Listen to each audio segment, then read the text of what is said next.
اچھا جی، اگلا سوال ہے جی، کیا کوئی ایسے صحابی بھی ہیں جن سے فرشتے مصافحہ کرتے تھے؟ اگر ہیں تو ان کا نام بتا دیں۔ مصافحے کا ذکر تو نہیں ہے، سلام کرتے تھے۔ یہ صحیح مسلم میں اوپر تلے 10 حدیثیں ہیں حج تمتع کے کانٹیکسٹ میں، صحیح مسلم کھول کے دیکھ لیں۔ یہ تقریباً 2850 یا 60 نمبر 2850 سے آن ورڈ آپ پڑھنا شروع کریں، حج تمتع کا آپ کو چیپٹر مل جائے گا صحیح مسلم میں انٹرنیشنل نمبرنگ کے مطابق۔ 2860 2861 آن ورڈ پڑھیں تو آپ کو وہ چیپٹر ملے گا، اس میں اس صحابی کا ذکر بھی ملے گا۔ اس صحابی کا نام ہے سیدنا عمران بن حسین۔ ایک حسین امام حسین والا ہے، اس میں سین آتی ہے، اس حسین میں سواد آتی ہے۔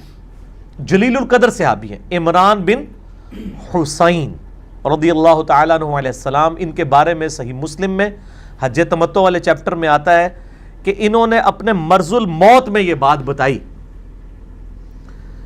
کہ مجھے فرشتے سلام کرتے تھے اور میں ان کے سلام کو سنتا بھی تھا، پھر میں نے داغ لگوا لیا، ان کو وہ پائلز ہوگی بواسیر، اس کی وجہ سے ان کو زخم پہ داغ لگوانا پڑا، داغ لگوانے کی وجہ سے فرشتوں نے انہیں سلام کرنا چھوڑ دیا۔ پھر انہوں نے توبہ کی، اسی حدیث میں آتا ہے مسلم شریف کی، پھر فرشتوں نے سلام کرنا شروع کر دیا، اور انہوں نے یہ بات اپنے مرض الموت میں بتائی، جب ان کو یہ یقین تھا کہ میں مرنے والا ہوں، تاکہ لوگ یہ نہ ہو کہ میری عبادت کرنا شروع کر دیں۔ جاتے جاتے انہوں نے وَأَمَّا بِنِعْمَةِ رَبِّكَ فَحَدِّثْ، اپنی رب کی نعمت کا انہوں نے چرچا کیا، کیونکہ مرنے کے بعد تو چلو تعریف ٹھیک ہے نا، زندگی میں متکبر ہونے کا خطرہ ہوتا ہے۔ تو مرض الموت میں انہوں نے یہ بات بتائی کہ میرے ساتھ یہ ہوتا تھا، اور پھر انہوں نے ساتھ وصیت کی، اس حدیث میں مسلم شریف کے آتا ہے کہ دیکھنا اگر میں اس بیماری سے بچ گیا تو تم نے یہ حدیث آگے نہیں بیان کرنی، لیکن وہ بچے نہیں، وہ فوت ہی ہو گئے اس میں۔ تو اس حدیث میں ہی وہ الفاظ موجود ہیں کہ اسی عمران بن حسین رضی اللہ تعالیٰ عنہ نے حضرت عمر فاروق رضی اللہ تعالیٰ عنہ پہ سخت کامنٹس دیے تھے حج تمتع پہ پابندی لگانے کی وجہ سے۔ یہ 10 حدیثیں ہیں اوپر تلے صحیح مسلم میں، اور انہوں نے کہا کہ نبی علیہ السلام نے ہمیں حج تمتع کا حکم دیا، اس کے بعد نہ کوئی قرآن کی آیت نازل ہوئی، نہ نبی علیہ السلام نے اس چیز کو منسوخ کیا، بلکہ میں نے تو بخاری مسلم میں بتایا کہ حضرت جابر بن عبداللہ نے نبی علیہ السلام سے پوچھا کہ یہ حج تمتع صحابہ کرام کے ساتھ خاص ہے قیامت تک کے لیے؟ تو نبی علیہ السلام نے یوں انگلیاں داخل کی اور فرمایا قیامت تک کے لیے حج اور عمرہ یوں داخل ہو گئے، اور امت نے پریکٹیکلی حج تمتع کو الحمدللہ اجماع امت نے قبول کیا۔ حضرت عمر نے پابندی لگائی، وہ کچھ ان کا اپنا ایک ذاتی شغف تھا اس حوالے سے کہ وہ چاہتے تھے کہ لوگ حج کے لیے الگ سے آئیں، عمرے کے لیے الگ سے آئیں، تاکہ مکہ شریف پورا سال آباد رہے۔ لیکن باقی حساب ظاہر ہے کہ وہ سخت تھے اس معاملے میں، وہ کہتے تھے کہ جس چیز کو نبی علیہ السلام نے جاری فرمایا آپ اس پہ کون ہوتے ہیں پابندی لگانے والے۔ جامعہ ترمذی میں 824 نمبر حدیث ہے، عبداللہ بن عمر نے کہا کہ جس چیز کا نبی علیہ السلام حکم دیں اور میرا باپ اس کی مخالفت کرے تو نبی علیہ السلام کی بات مانی جائے گی، میرے باپ کی نہیں۔ ان کے اپنے بیٹے نے مخالفت کی، مولا علی علیہ السلام نے مخالفت کی، اور مولا علی نے اپنے دور میں اس کو جاری فرمایا حج تمتع کو۔ تو اسی حدیث میں یعنی حج تمتع کے اوپر جو حضرت عمران بن حسین کے کامنٹس ہیں، پلس یہ کہ میرے ساتھ فرشتے سلام کرتے ہیں، یہ ایک ہی حدیث کے اندر ہے۔ اسی انہوں نے حدیثاں نہیں بیان کر سکتے کہ کریے، ساری مجبوری ہے۔ تو اس میں انہوں نے بڑے سخت طرح سے استعمال کیے کہ اس شخص نے یعنی سیدنا عمر کی طرف انہوں نے یعنی اشارہ کرتے ہوئے کہا کہ اس شخص نے جو ہے وہ حج تمتع کے اوپر پابندی لگائی ہے، یہ اس شخص کی ذاتی رائے ہے، اس کا قرآن اور نبی علیہ السلام کے فرمان سے کوئی تعلق نہیں ہے اس کی ذاتی رائے کا۔ اور اتنے سخت الفاظ میں انہوں نے یعنی ظاہر نبی علیہ السلام کے مقابلے پہ جب بھی کوئی آئے گا تو وہ اس کی پھر کوئی حیثیت نہیں ہوگی نبی علیہ السلام کے مقابلے کے اوپر۔ اچھا، یہ عمران بن حسین جو ہے نا بڑے یعنی آپ سمجھ لیں ان کا چونکہ ذکر خیر ہوا ہے، یہ یونیک آدمی ہے۔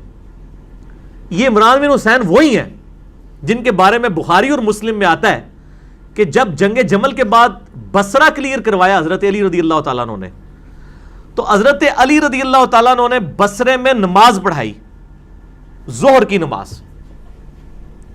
تو تابی ہے مطرف ان کا نام ہے، میم توئیں طا را فا۔ انہوں نے وہ کہتے ہیں کہ میں اور عمران بن حسین، یہی جن سے فرشتے سلام کرتے تھے جن کو، ہم دونوں حضرت علی کے پیچھے نماز پڑھ رہے تھے۔ بخاری اور مسلم دونوں میں یہ حدیث موجود ہے۔ نماز والے چیپٹر میں تکبیرات کا بیان، 860 865 نمبر کے قریب بخاری مسلم میں دونوں میں یہی نمبر ہے, 860 870 کے قریب آپ کو مل جائے گا. آپ چیپٹر انڈیکس میں پڑھ لینا, نماز میں تکبیرات کا بیان, بخاری میں بھی مسلم میں بھی. اور ہمارا جو ریسرچ پیپر ہے نماز محمدی والا صلی اللہ علیہ وآلہ وسلم, اس کے پہلے صفحے پہ ریسرچ پیپر نمبر 8 پہ اس حدیث کے نمبر لکھے ہوئے ہیں, جس میں میں نے نوٹ لکھا ہے کہ نوٹ بنو امیہ کے شریر گورنروں نے نماز میں تکبیرات چھوڑ دی تھی, تو حضرت ابو ہریرہ نے ان کو توجہ دلانے کے لیے نماز پڑھ کے بتائی. تو وہ ساری حدیثیں کٹھی ہیں. یہ عمران بن حسین نے جب حضرت علی کے پیچھے نماز پڑھی تو مطرف تابعی کہتے ہیں کہ جب سلام پھیرا تو عمران بن حسین نے میرا ہاتھ پکڑ کے کہا کہ آج علی نے ہمیں وہ نماز پڑھائی ہے جو ہم محمد رسول اللہ کے پیچھے پڑھا کرتے تھے صلی اللہ علیہ وآلہ وسلم. اب یہ دور کون سا تھا؟ یعنی حضرت عثمان غنی رضی اللہ تعالیٰ کے دور کے بعد حضرت علی کا دور آیا ہے. اس وقت تک نماز کی حالت بنو امیہ کے گورنروں نے بگاڑ دی تھی. وہ پہلی تکبیر اونچی کہتے تھے, باقی تکبیرات انتقال جو ہے نا وہ امام کی کو ایکٹ کرنے کی وجہ سے کر رہے ہوتے تھے. تو حضرت علی نے اس سنت کو پھر دوبارہ جاری کیا. تو عمران بن حسین یہ وہ ہیں, انہوں نے کہا تھا کہ آج مجھے علی نے نبی کی نماز یاد کروا دی ہے. یہ وہی عمران بن حسین ہے رضی اللہ تعالیٰ عنہ. بلکہ صحیح بخاری میں اسی چیپٹر میں آپ کو ملے گا کہ عبداللہ ابن عباس کے پاس ایک شخص آیا, اس نے حضرت ابو ہریرہ کے پیچھے نماز پڑھی مکہ شریف میں, اور اس نے آ کے ابن عباس کو کہا کہ آج میں نے ایک ایسے احمق شخص کے پیچھے نماز پڑھی ہے جس نے 4 رکعتوں میں 22 دفعہ اللہ اکبر کہا ہے. تو حضرت عبداللہ ابن عباس کو غصہ آیا, انہوں نے کہا تیری ماں تجھے روئے, یہ تو ابو القاسم کی سنت ہے, تو اس کو احمق کہہ رہا ہے. یعنی اس دور کے اندر یہ تکبیرات اس طرح ختم ہو چکی تھی کہ حضرت ابن عباس کو سٹینڈ لینا پڑا کہ ابو ہریرہ جب نماز پڑھا کے 22 تکبیرات پڑھ رہے ہیں تو وہ تابعی کی آپ ذرا کانفیڈنس لیول دیکھیں کہ اس کو ایک تو علم کوئی نہیں ہے, وہ ان کو احمق کہہ رہا ہے, اس لیے کہ اس نے تو دیکھا ہی تھا. جس طرح آج ہم جب کتاب و سنت سے لوگوں کو حوالے دیتے ہیں, لوگ کہتے ہیں پتہ نہیں کیڑیاں گلاں کردا ہے. یہ بھائی آج دا مسئلہ نہیں ہے, یہ صحابہ نال بھی کچھ ہویا ہے کہ حضرت ابو ہریرہ کے مقتدی کہہ رہے پتہ نہیں ابو ہریرہ کیڑی نماز پڑھا رہا ہے سانوں. ادھر پنجابی بولنا ایک غریب تو بدتمیز, ایک علم کوئی نہیں ہے اور اوپر سے کانفیڈنس لیول دیکھیں. ہم نے تو آج تک یہ بات سنی نہیں.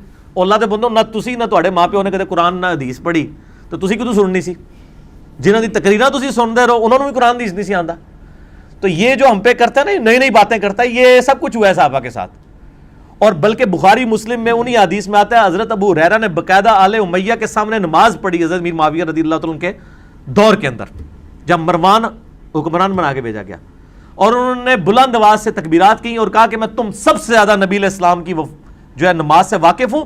نبی علیہ السلام اپنی وفات تک اسی طرح نماز پڑھتے تھے کہ ہر اٹھک بیٹھک پہ اللہ اکبر کہتے تھے, سوائے رکوع سے اٹھتے وقت سمیع اللہ لمن حمیدہ ربنا لک الحمد. اور انہوں نے کہا اللہ کی قسم مجھے سب سے زیادہ نماز آتی ہے جتنے تم لوگ ہو. نبی علیہ السلام وفات تک ایسے نماز پڑھتے رہے. یعنی انہوں نے یہ بتایا کہ منسوخ نہیں ہوگی تکبیرات. یہ تو حضرت علی نے ایسی پھر یہ تکبیرات جاری کی کہ امت نے ایکسیپٹ کیا. حتیٰ کہ امام ترمذی جب یہ حدیثیں لے کے آئے ہیں نا تکبیرات والی, تو انہوں نے پھر لکھا کہ امت کا اتفاق ہے کہ حضرت ابو بکر, حضرت عمر, حضرت عثمان, حضرت علی اور تابعین اس چیز کے قائل ہیں کہ تکبیرات انتقالات کہی جائیں گی. اب بندہ پڑھتا ہے کہ یار یہ کون سی ایسی چیز ہے جو جس کے قائل ہوئے ہیں, کیا اس کے مخالفین بھی آئے تھے؟ تو پھر ہر گل دے پیچھے ہر گل دے وچ ایک گل ہوندی ہے, وہی اصل گل ہوندی ہے. وہ انجینئر صاحب دستے نے, انہوں نے بتا دی کہ یہ بات تھی. اب دیکھیں بات کہاں سے کہاں گئی. عمران بن حسین تے اوتھے ہی رہ گئے تے کتنے مسئلے وچوں نکلے. اے مجلس دی برکات ہوندی ہے نے, مجلس اس کو کہتے ہیں.